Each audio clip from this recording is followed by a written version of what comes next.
தேனி மாவட்ட, திண்டுக்கல் மாவட்ட கரவனார் குலத்தை பற்றி எங்களுக்கு நமது குல வளர்ச்சியின் பெருமைகளையும் அவர்களுடைய வளர்ச்சியையும் எங்களுக்கு சொல்ல வடனார் எங்களுக்கு சம்பந்தியாக இருக்கும் வடனார் குல இனத்தைச் சேர்ந்த நமது குலத்தின் வரலாற்றுகளை தெளிவாகவும் முறைப்படியும் சொல்லுவதற்கு நமது கரவனார் குலம் ஸ்ரீ முத்தம்மாள் பெருமாள் கோயிலுக்கு வந்திருக்கின்றனர். அவர்களை நாங்கள் கரவனார் குலத்து சார்பாக வருக வருக வருகவென இருகரம் கூப்பி அவரை வணங்கி நாங்கள் வரவேற்கின்றோம். மேலும் இந்த நிகழ்ச்சிக்கு எங்களுக்கு உறுதுணையாக நின்று எங்களையெல்லாம் இந்த நிகழ்ச்சியில் நமது சமுதாயம் எவ்வாறு இருக்கின்றது, எவ்வாறு வளர்ச்சி அடைந்து வருகிறது, எங்கிருந்து நாம் பெயர்ந்து வந்தோம், தற்போது எப்படியெல்லாம் நாங்கள் இருக்கின்றோம் எங்களுக்கு அறிமுகப்படுத்துவதற்காக தோமலக்கோட்டையில் அமைந்திருக்கும் வடனார் குல ஆலோட்ட கவுண்டர் அவர் சார்பாக ஸ்ரீமான் சிவலிங்கம் மேல்மாத்திரிப்பட்டி மாமா அவர்களும் எங்களுக்கு விளக்கங்கள் சொல்ல வந்திருக்கும் காரணத்தினால் அவர்களை வருக வருக என வரவேற்று இருகரம் கூப்பி வணங்குகின்றோம். உலகமெங்கும் வாழுகின்ற எனது அருமை காமகுல உக்கரிய சமுதாய பெருமக்களை, நமது இந்த ஆதி உற்பவ வரலாற்று தொடர்ச்சியாக ஒவ்வொரு ஞாயிற்றுக்கிழமையும் வெளிவந்து சிறப்பானதொரு வரவேற்பை பெற்றுக் கொண்டிருக்கின்றது. இந்த தொடர் உருவாவதற்கு முக்கிய காரணமாக இருந்த எனது அருமை மாமா ஜேனங்கோட்டையைச் சேர்ந்த திருமலைசாமி கவுடர் அவர் வழிவகைராவிலே ராஜசேகர் அவர்கள் உற்ற துணையின் பேரிலே இந்த தொடர் எங்களுக்கு கிடைக்கப்பெற்று இந்த தொடர் சிறப்பாக வலுப்பெற்று வருகின்றது. இந்த தொடரினை எனது அருமை அண்ணன் மேற்கு மாத்தினியைச் சேர்ந்த ஸ்ரீமான் சிவலிங்கம் அவர்கள் திறம்பட எடுத்துச் சொல்லி வருகின்றார்கள் என்பதை இந்த நேரத்தில் தெரிவித்துக் கொள்கிறேன். இந்த தொடர் உருவாவதற்கு, படம் பிடிப்பதற்கு, காட்சிப்படுத்துவதற்கு உறுதுணையாக இருந்து கொண்டிருக்கின்ற எனது அருமை தம்பி மொங்குபெத்தன்பட்டியைச் சேர்ந்த இளங்கோ பிறப்பு அவர்கள் திறம்பட காட்சிப்படுத்தி கொண்டிருக்கிறார் என்பதை தெரிவித்துக் கொள்கிறேன். இந்த தொடர் மேலும் இந்த மக்கள் நமது சமுதாய மக்கள் மத்தியிலே வரவேற்பை பெற்றுக் கொண்டிருக்கிறது என்பதை இந்த நேரத்தில் தெரிவித்துக் கொண்டு, தமிழன் 02447 என்கிற சேனலிலே தொடர்ச்சியாக ஒரு ஞாயிற்றுக்கிழமை வெளிவந்து கொண்டிருக்கின்றது. அதனை நமது சமுதாய மக்கள் அனைவரும் பார்த்து பயன்பெறுமாறு அன்புடன் கேட்டுக்கொள்கிறேன். நன்றி, வணக்கம். ஓம் பராசக்தியே போற்றி, ஓம் மகாலட்சுமியே போற்றி, ஓம் நாராயணா போற்றி, ஓம் நமச்சிவாய போற்றி போற்றி.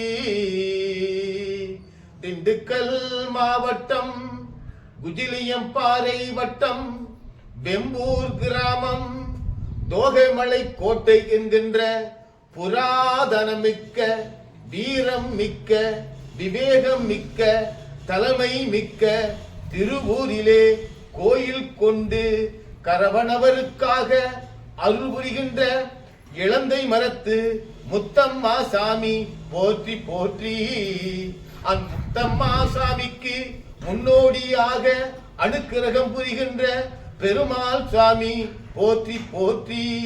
இன்னும் அனுக்கிரகம் புரிகின்ற உப தெய்வங்கள் இருகரம் கூப்பி போற்றி போற்றி.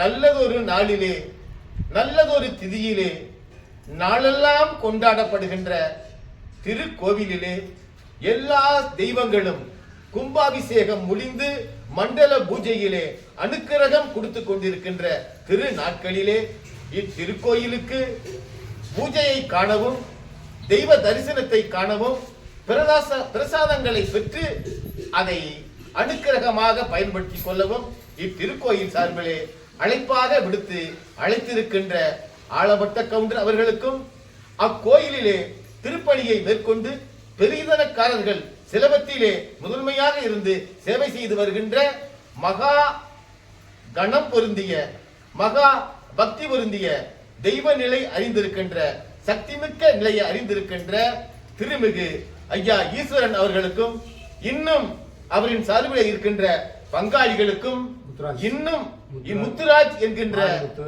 நல்லதொரு சூழ்நிலையை திகழ்கின்ற மகானுக்கும், மாரிமுத்து என்கின்ற எல்லா சமய கொள்கைகளை நிறைந்துழைக்கின்ற அத்தனை பேருக்கும் இன்னும் இந்த நிகழ்வு சிறப்பாக அமைய பங்காளிகளாய் இருக்கின்ற, புகுந்த வீட்டு பெண்களாய் இருக்கின்ற, பிறந்த வீட்டு பெண்களாய் இருக்கின்ற, இந்த குலத்திலே பிறந்து உலகெங்கிலும் பிரகாசமாய் இருக்கின்ற அத்தனை பேருக்கும் நன்றியை தெரியப்படுத்தி, காமுகுள்ள காப்பு ஒக்கலிகளுடைய வரலாற்றை இந்த திருக்கோவில் வளாகத்திலே பதிவு செய்யப்படுகிறது.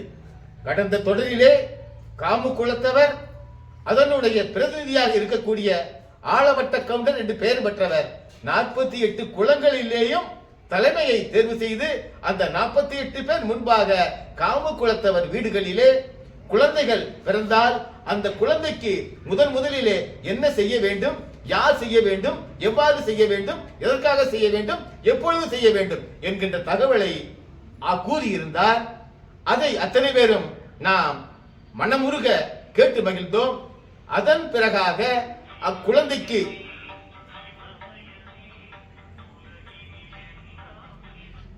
அக்குழந்தைக்கு துயில் கொள்வதற்காக, பெயர் சூட்டுவதற்கு முன்பாக யார் முதலிலே குழந்தையை குளிப்பாட்டி அதற்கு வஸ்திரங்கள் உடுத்தி அந்த குழந்தையை தொட்டிலில் இட வேண்டும், எவ்வாதிரியான தொட்டில் பாடல்கள் பாட வேண்டும் என்கின்ற விஷயத்தையும் நாம் கேள்விப்பட்டிருந்தோம்.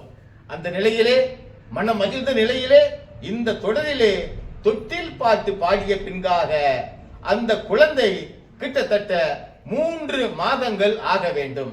அந்த 3 மாதங்கள் ஆனதின் பின்பாக குழந்தை பிறந்து 90 நாள் நிறைவுற்ற பிறகாக, 3 பௌர்ணமிகளை கண்ட பிறகாக அந்த குழந்தைக்கு பெயர் சூட்ட வேண்டும் என்கின்றது நமது குல மரபுகள். இந்த குல மரபிலே விண்வெளி சாஸ்திரத்திலே, ஜோதிடத்திலே எல்லா வகையிலையும் மேம்பட்டு இருந்த மக்கள் தான் இந்த காமு குலத்தவர். ஆக மேம்பாடுடைய கற்று உணர்ந்த அத்தனை லோகங்களையும் வரலாறாக தெரிந்திருக்கின்ற சான்றோர் தேவராக, சித்தராக, ஞானியாக நமது குலங்களிலே அன்றும் இருந்தனர், இன்றும் இருக்கின்றனர். ஆக அவர்களிடம் குழந்தை ஜனனமான நேரத்தை படியெடுத்து வைத்திருந்து அதை கொண்டு போய் அவர்களிடம் காண்பிக்க, அவர்கள் ஜனனமான நேரத்தை திதி பார்த்து, நட்சத்திரம் பார்த்து, நாளிகை பார்த்து, கர்ணம் பார்த்து, எல்லா வகையிலேயும் குழந்தை பிறந்திருக்கின்ற நேரம் சிறப்புடையா என்பதை அறிந்து அந்த திதியிலே, அந்த நட்சத்திரத்திலே 4 பாதம் உள்ளதிலே எந்த பாகத்திலே குழந்தை பிறந்திருக்கிறது என்பதை அறிந்து தங்களுடைய பிறந்திருக்கின்ற குழந்தையினுடைய குலம், பிறப்பு குலம் என்ன என்பதை அறிந்து அவர் ஆணாகட்டும் பெண்ணாகட்டும் பெயர் சூட்டுவதாக, முதல் குழந்தையாக இருந்தால் தங்களுடைய குல தெய்வத்தின் பெயரையும், தங்களுடைய குலம் வீட்டிலே ஆண் குழந்தை பிறந்திருந்தால் தமது முதல் குலத்திலே முதல் பிறந்திருக்கின்ற ஆணின் பெயரையும் சூட்டி வருவதாக வரலாறு வருகிறது. அந்த வரலாற்றுப்படிதான் நமது பாரம்பரியப்படி, பண்பாட்டுப்படி, கலாச்சாரப்படி குழந்தைகளுக்கு பெயர் சூட்டினால் அந்த குழந்தைக்கு நீண்ட ஆயுளும் நிறைந்த செல்வமும் அத்தனை வகையான உறவுகளும் நிலைத்து வாழ்க்கையிலே குலதெய்வம் என்கின்றது, சிவபெருமான் என்கின்றது, கிருஷ்ண பரமாத்மா என்கின்றது, இவர்களெல்லாம் முன்னிற்க அந்த ஐஸ்வர்யம் பெற்ற குழந்தையாக அக்குழந்தை திகழும் என்பதுதான் நமது மரபு. ஆக குழந்தை பிறந்தால் இவ்வாறுதான், இப்படித்தான், இன்னாருதான் பெயர் சூட்டும் என்கின்ற நிறைவுப்படி 90வது நாளிலே அந்த பெயர் நாமம் வைக்கின்ற ஒரு சித்தரையோ, ஞானியோ, மகானையோ அழைத்து நமக்கென்று இருக்கின்ற குலதெய்வ கோயிலிலே கொண்டு போய் அந்த குழந்தையை பக்குவமாக தாயின் மடியிலே அமர வைத்து, அதன் பிறகாக அந்த குழந்தைக்கு மரபுப்படி பெயர் சூட்டப்படுகின்ற தாய் மாமனோ அல்லது தாய் வழி தாத்தாவோ, தாய் வழி தாத்தியோ, தாய் வழியிலே வந்திருக்கின்ற தாய் மாமா மனைவியோ, இன்னும் அவர்கள் பங்காளிகளில் யாரோ அவர்கள் மடியிலே உட்கார வைத்துத்தான் குழந்தைக்கு திருநாமம் என்கின்ற பெயரை சூட்டுவதை வழக்கமாக வைத்திருக்கிறார்கள். ஆக இனிமேலும் நாம் எத்தனை வகையான குலங்களிலே சந்திக்கின்றோமோ அவர்களுக்கு எல்லாம் இந்த தலையாய பேரை திருநாமமாக வைத்தால் அவர்கள் எல்லா வகை செல்வம் பெற்று சிறந்த ஐஸ்வர்யங்கள் பெற்று வாழ்வாங்கு வாழ்ந்து இந்த பூலோகத்திலே தங்கள் வாழ்க்கையை நிலை நிறுத்துவார்கள் என்று பொருள்படுவாம். ஆக இந்த குழந்தைக்கு எவ்வாறு பெயர் சூட்ட வேண்டும் என்கின்ற விஷயத்தை தெல்ல தெளிவாக நாம் அறிந்திருக்கிறோம். அதன் பிறகாக குழந்தையினுடைய 6வது மாதத்திலே குழந்தைக்கு காதணி விழா செய்ய வேண்டும். ஆணாயினும் சரி பெண்ணாயினும் சரி இடுப்பிலே அரைஞான் கவுரையும் காதிலே அணிகலனையும் பூட்டினால்தான் உடம்புக்குள்ளே ரத்தம் சீர்பட ஓடும், உணவு குழாய் சிறப்பான வகையிலே உணவுகளை செரிக்க வைக்கும், உடம்பிலே சீதோசன நிலை சீராக இருக்கும் என்கின்ற நிலையிலே 6வது மாதத்திலே காதணி விழா வெகு விமர்சையாக சிறப்பாக தாய் மாமன் அவர்களால் இது செய்யப்படுகிறது. அந்த காதணி விழா எவ்வாறு செய்யப்படும் என்கின்ற விவரத்தை அடுத்த வரும் தொடரிலே நாம் விவரமாக தெரிவதற்கு இந்த திருக்கோயிலிலே அனுக்கிரகம் புரிய வேண்டும். இந்த தெய்வத்துக்கு எல்லாம் அந்த நிலையிலே மிக உற்சாகத்தோடு நாம் கூறிக்கொள்வது, இன்றைய நாளிலே எவ்வாறு அனுக்கிரகம் இங்கே இளந்தை மரத்து முத்தம்மா தாயும் இந்த திருக்கோயிலை அழிவார்க்கின்ற பெருமாள் சாமியும் இன்னும் தெய்வங்களும் அருள் புரிந்தார்களோ அதை போலவே அடுத்த தொடரையும் அதிகமாக அனுக்கிரகம் பெற தருமாறு எல்லாம் வல்ல இறைவனை இறை சக்தியை மனமுருக வேண்டி உங்களிடமிருந்து அடுத்த வாரம் மகிழ்வோடு தெளிவாக சந்திக்கலாம் என்ற தகவலை கூறி இதுவரையிலும் வாய்ப்பளித்த அத்தனை பேருக்கும் நன்றி கூறி விடைபெறுகிறேன். ஓம் சிவாய நம, ஓம் சிவாய நம, ஓம் சிவாய நம. ஓம் சிவாய நமக. ஓம் கிருஷ்ணாய நமக. ஓம் நந்திவாகனாய நமக. ஓம் காமதேனாய நமக. ஓம் நாற்பத்தென்மராய நமக. ஓம் நாற்பத்தென்மர் குலதேவதாய நமக. ஓம் ஜானகல்வராய நமக. ஓம் தோகைமலை கோட்டை ஆளவட்ட கவுண்டர் மகா ஸ்ரீ தம்மக்க பீரகவுடராய நமோ நமோ நமக.